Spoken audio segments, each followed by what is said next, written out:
And joining me now is Claire Lopez, founder and president of Lopez Liberty, LLC. Claire, welcome back. It's always so good to see you.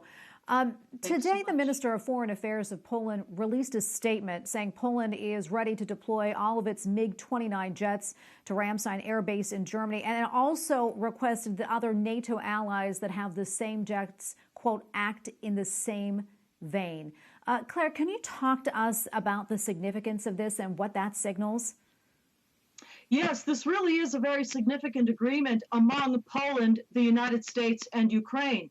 Poland is going to transfer 28 MiG-29 fighter jets to the United States, as you said, at Ramstein Air Force Base in Germany, from where Ukrainian pilots will pick them up. And that will augment their ability in the skies over Ukraine significantly. And in return, the United States is going to resupply or backfill Poland with an equal number of F-16 fighter jets.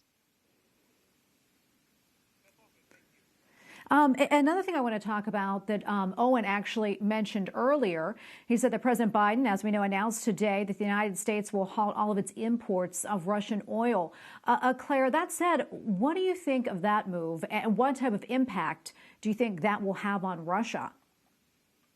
Well, you know, this is a step that, in my opinion, should have been taken a long time ago. We had been importing around 500,000 barrels of Russian oil per day, essentially helping to fund Russia's aggression and invasion of Ukraine.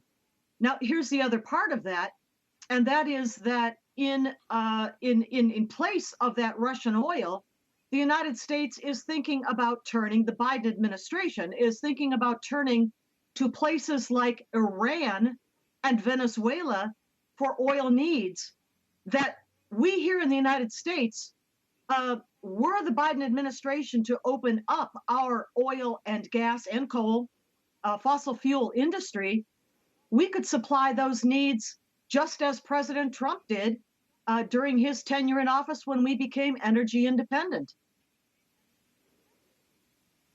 You know, Claire, another thing we've been hearing a lot from, actually, from President Zelensky and actually many others in Ukraine, they have been asking for a no-fly zone to be established. But so far, the U.S. and NATO have said no to that. Can you talk to us a little bit more about what a no-fly zone would look like, and also what are the risks associated with it?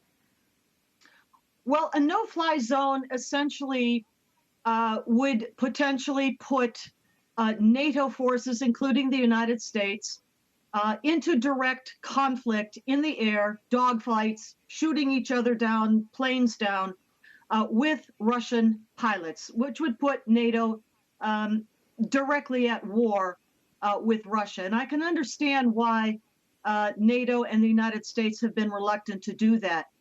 I do think that what we just talked about a moment ago is a much better way to go, much better solution, and that is providing to Ukrainian pilots already trained up and with parts, spare parts and so forth already available to them, transferring to them these MiG-29 planes from Poland, and perhaps others could provide planes as well, and let the Ukrainian pilots defend their own airspace, which, by the way, is huge, over 200, and I think it's 60-something thousand square miles of Ukrainian territory. So I think it's a much better option for the planes that are able to be transferred to the Ukrainian pilots for them to defend their own airspace. Well, Claire, unfortunately, we're running out of time. So much more we can talk about, but always appreciate you coming on and giving us your expertise. Thank you so much. Thank you.